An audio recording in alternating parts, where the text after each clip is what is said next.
എൻ്റെ കുഞ്ഞെ, എന്നോടുള്ള നിന്റെ സംഭാഷണങ്ങളെല്ലാം എങ്ങനെയാണ് നന്നായി പ്രാർത്ഥിക്കുക എന്ന് ചോദിച്ചുകൊണ്ട് ആരംഭിക്കുക.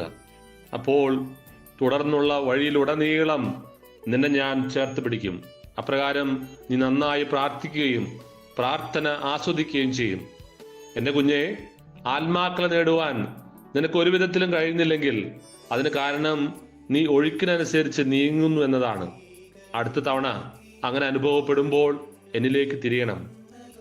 ഇന്ന് തുടങ്ങി നിന്റെ ചിന്തകളെല്ലാം ഞാൻ ഏറ്റെടുക്കാം. നിന്റെ ജീവിതത്തിൽ ചെറുതും വലുതുമായ എല്ലാ കാര്യങ്ങളും ഞാൻ തന്നെ ചെയ്തു തുടങ്ങും. എൻ്റെ കുഞ്ഞെ, എൻ്റെ അന്വേഷണം നിന്നെ ഞാൻ അറിയിക്കുകയാണ് കേട്ടോ. മനോഹരമായ ഈ ദിവസത്തിന് അങ്ങേക്ക് നന്ദി പറയുന്നു. ഞങ്ങളെ ഈ ലോകം മുഴുവനെയും അങ്ങയുടെ തൃക്കരങ്ങളിൽ സമർപ്പിക്കുന്നു. ഈ രാത്രിയിൽ ഞങ്ങളെ കാത്തുപരിപാലിക്കണമേ. നിന്റെ ദൂതന്മാരായിക്കണമേ.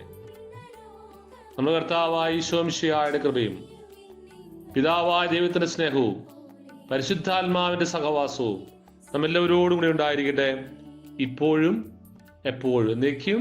ആമേൻ. കേൾക്കണേ രോദനങ്ങൾ, നൽകണേ നൽവാരങ്ങൾ, നിൻ ദിവ്യ സുനുവിങ്കൽ ചേർക്കണേ മക്കളെ നീ.